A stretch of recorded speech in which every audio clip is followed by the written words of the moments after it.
بسم اللہ الرحمن الرحیم۔ السلام علیکم دوستوں، پیارے دوستوں، آج میں آپ کو حضرت عیسیٰ علیہ السلام کی پیدائش کا واقعہ بتانے والی ہوں کہ ان کی پیدائش کیسے ہوئی اور ان کی پیدائش کے وقت ان کی والدہ حضرت مریم نے کتنی پریشانیاں جھیلی۔ دوستوں، آپ کو بتا دیں کہ حضرت مریم دنیا کی پہلی وہ عورت ہیں جن کا نام قرآن پاک میں ذکر کیا گیا ہے۔ قرآن پاک کے 16ویں پارے میں ایک آیت ہے جس کا نام ہے سورہ مریم۔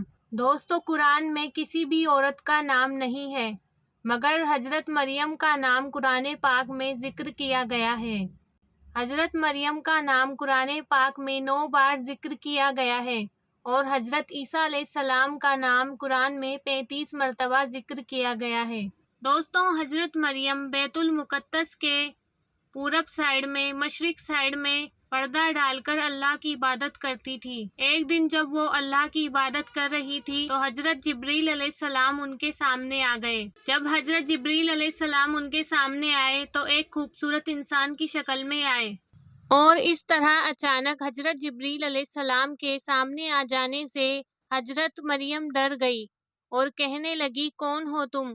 دروازہ بھی بند ہے، تم یہاں کیسے آئے؟ اس کے بعد حضرت جبریل علیہ السلام کہنے لگے، ڈرو نہیں، میں اللہ کا فرشتہ ہوں، میں یہاں تمہیں بیٹا ہونے کی خوشخبری سنانے آیا ہوں۔ یہ بات سن کر حضرت مریم چونک گئی اور گھبرا گئی اور کہنے لگی، بیٹا، مجھے بیٹا کیسے ہو سکتا ہے؟ میرا تو ابھی نکاح بھی نہیں ہوا ہے اور میں ایک پاک عورت ہوں۔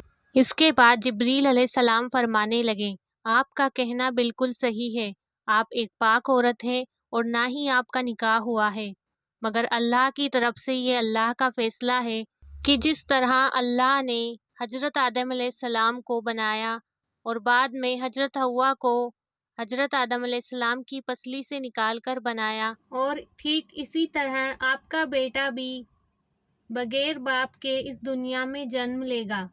اس کے بعد حضرت جبرائیل علیہ السلام نے حضرت مریم کے گربان میں پھونک ماری اور حضرت مریم حاملہ ہو گئی، یعنی کہ پریگننٹ ہو گئی، اور حاملہ ہوتے ہی حضرت مریم بیت المقدس سے لگ بھگ 12 کلومیٹر دور بھاگ کر چلی گئی اور 12 کلومیٹر دور پہنچ جانے کے بعد وہ بیت الحم پہنچ گئی اور سوچنے لگی کہ اب کیا منہ دکھاؤں گی میں اپنی قوم کو جب کہ میں حاملہ ہو چکی ہوں، اور میں کیا جواب دوں گی اپنی قوم کو۔ اور جب حضرت عیسیٰ علیہ السلام کی پیدائش کا ٹائم قریب آیا تو وہ کہنے لگی کہ کاش کیوں نہ میں مر گئی ہوتی۔ ایک عزت دار عورت کے لیے اس سے بڑی سزا اور کیا ہوگی کہ لوگ اسے ناپاک سمجھے اور اس پر انگلیاں اٹھائیں۔ اس کے بعد حضرت عیسیٰ علیہ السلام کے جنم کا وقت قریب آ چکا تھا اور حضرت مریم کے دل میں ایک عجیب سی بے چینی تھی۔ بے چین ہوتے ہوئے حضرت مریم نے کھجور کے پیڑ کو کس کر پکڑ لیا۔ اس کے بعد حضرت عیسیٰ علیہ السلام کی پیدائش ہوئی۔ پیدائش کے وقت نہ کوئی دائی تھی اور نہ ہی کوئی انسان تھا اور نہ ہی ان کے پریوار سے کوئی انسان موجود تھا۔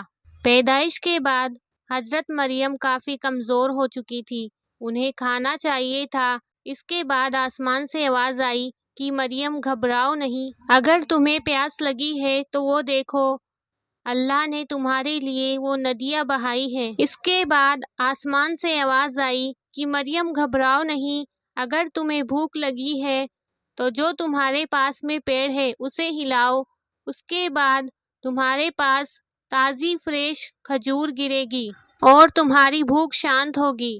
دوستوں، مریم کوئی نبی نہیں تھی بلکہ اللہ کی ایک نیک بندی تھی جس کے ساتھ یہ اللہ کا کرشمہ ہوا۔ اور جب حضرت عیسیٰ علیہ السلام پیدا ہو گئے تھے تو حضرت مریم نے عیسیٰ علیہ السلام کو اٹھایا اور اپنی گود میں لیا اور اپنی قوم کی طرف نکل پڑی۔ اب حضرت مریم کے من سے ڈر بالکل بھی ختم ہو چکا تھا، کیونکہ انہیں معلوم ہو چکا تھا کہ جو اللہ بغیر کسی سہارے کے ایک بچے کی پیدائش کروا سکتا ہے وہ میری پاکی کی بھی حفاظت کر سکتا ہے۔ جس اللہ نے میرے بچے کی پیدائش کے وقت مجھے کھانا دیا اور پانی دیا، اس سے زیادہ بڑی اور کیا مہربانی ہوگی۔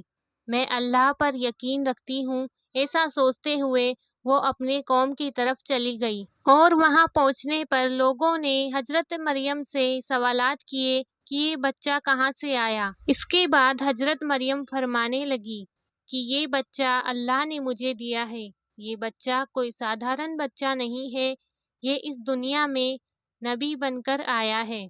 لوگوں نے اس بات پر وشواس نہیں کیا۔ اتنے میں حضرت عیسیٰ علیہ السلام بول اٹھے، جو کہ ابھی کچھ ہی سمے پہلے پیدا ہوئے تھے۔ اس کے بعد حضرت عیسیٰ علیہ السلام فرمانے لگے کہ اس دنیا میں مجھے اللہ نے نبی بنا کر بھیجا ہے۔ اتنے کم دنوں کے جنمے بچے کو بولتا دیکھ لوگوں کو بھروسہ ہو چکا تھا کہ یہ کوئی سادھارن بچہ نہیں ہے۔ تو دوستوں، یہ تھا حضرت عیسیٰ علیہ السلام کی پیدائش کا پورا واقعہ۔ پیارے دوستوں، اس کے آگے کا واقعہ جلد اپلوڈ ہوگا۔ اگر آپ کو ویڈیو اچھی لگی ہو، آپ کو یہ واقعہ پسند آیا ہو، تو اس ویڈیو کو لائک ضرور کریں اور ہمارے چینل کو سبسکرائب کریں اور کمنٹ میں اللہ اکبر ضرور لکھیں۔ السلام علیکم۔